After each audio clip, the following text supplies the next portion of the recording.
Everyone, Rick here again with another review and build. This will be on the Revell 1/35 scale Dingo 2G A3.3 PatSi. Let's take a look at the kit. So the first thing you'll notice is it comes all individually packaged in these different packages. Multiple different bags, a couple of sprue pieces in each bag, kind of how it's set up. And then you'll have your Revell advertisement, your decal instructions and decals, and then your basic instructions. So going through the instructions, first thing you'll notice you got your little metal wire here for your antenna, a little bit of a description of the vehicle, some history, etc. And then the Revell. This is the older Revell instructions. The newer instructions Revell's kicking out now are in color, which is nice, but these aren't. Paint, coloring guide, different codes, and then your sprue sheet list. Going through the different instruction pages. Instructions lay out pretty decent. When it comes to building these components, it comes together real well, but seems kind of scary as you're building it. Just follow the instructions and take it piece by piece. Shouldn't be any major issues. All the different components, etc. Instructions, it's like I say, go through piece by piece. Pretty good explanations as to where things go, etc.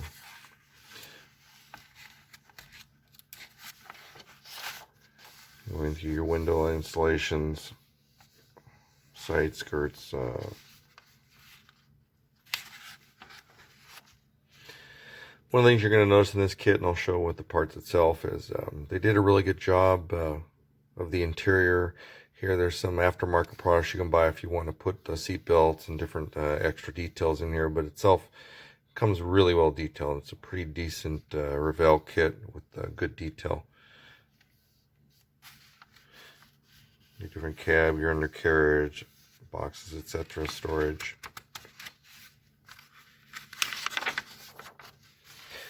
Going through your hood, engine coverings, basics, etc. You have two different options on your guns. You can do the 50 caliber or the 40 millimeter grenade launcher, depending on which option you want to go with. Undercarriage, tow bar, etc.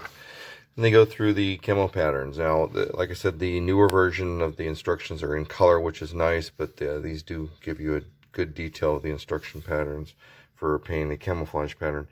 As I said in prior videos, the Germans do have a specific pattern. This is what every single one of these will have the pattern of, depending on the color scheme you go with, but you'll have the same pattern painted.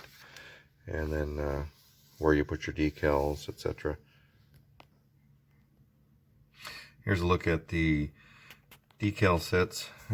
Pretty decent. Not a lot of decals. When you go to do the interior, though, there are a lot of interior components, a lot of decals. When you get in, try to get a little closer here, picture. They're pretty detailed. I looked at them in the magnifying glass, and they're pretty legible. So here's one of the sprue pieces. You're going to have your FW gun system up on the roof with your either your 50 caliber or your 40 millimeter, and then the components that go with that, depending on that. And then the other sprue piece is going to have your doors, your storage compartment in the back of the vehicle, and some other parts along with your GPS dome. One of the things you'll notice, and Revell did a really sharp job here, is the non-skid plating on the roof. It's pretty good.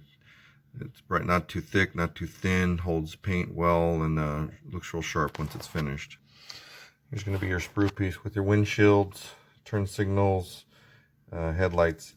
On this model itself, the tail lights are solid plastic. They don't have clear lenses there, but if you use the transparent paint, it turns out real well. So you're going to have two of this sprue piece here, which will be your seats, fuel tanks, some of the other components, your wheel sets. Pretty good detail. You know, nothing fancy, but your basic setup. Springs, etc. So your main parts bag is going to have 4 different sheets. You're going to have parts of your body, your frame, your roofing, your hood, sight, etc. Like I said before, the detail is really nice. They got a lot of the non-skid plating and the detail, the little anchor points for the extra armor that they add on. You have the KMW symbol on the front of the vehicle, along with the hood. A couple of parts you have to drill out. One of the parts is going to be on the grill here. You have to drill out for the IR sensor in the front, or illuminator, so that when they're driving with night vision goggles. And then you'll have one of the nicer detail parts is your part of your radio and center console here. And you're going to have your drivetrain, your fenders, interior parts. A lot of really thin parts to make the model look real detailed in this kit. I was real impressed. One of the things I noticed in looking at real pictures of the vehicle, the drivetrains are huge, and in the real vehicle that's how they are also, so it's pretty accurate. And here's some of your side skirts and some of the more interior parts. These are some of the parts I was talking about. They're paper thin. These are all your wheel well covers inside, along with some side skirting, etc. All real well detailed, along with some your radio and different components here. Not a whole lot of flashing, very little mold, thin little cheats you have to sand off. It comes out real well. And then the last sprue piece. So taking a look at the finished product itself, you have your standard Dingo 2 in the fall or desert scheme with the German camouflage pattern. The model itself I'm real happy with. The undercarriage details are amazing in it, all the different parts. I like using the primer in the red, because when you don't get all the paint, you get kind of that little effect you can see in there, which I like doing. All the different components. Like I said, these taillights themselves are solid, but when you use the transparent paint, it turns out real nice. One of the things that I love about this kit is the detail inside. Now I keep it all sealed up, so you really can't see much, but all the seats, everything else are really well detailed. It gives you a lot of options if you want to take a kit and do some other components with open doors or diorama building, etc.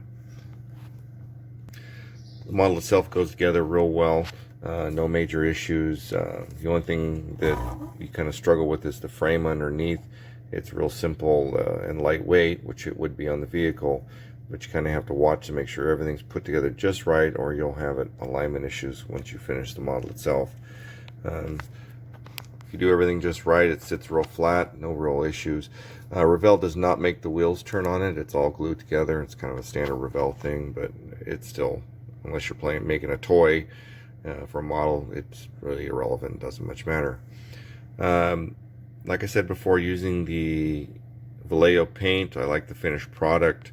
I did struggle a lot with the gumming up with the airbrush, etc., but that's a common problem.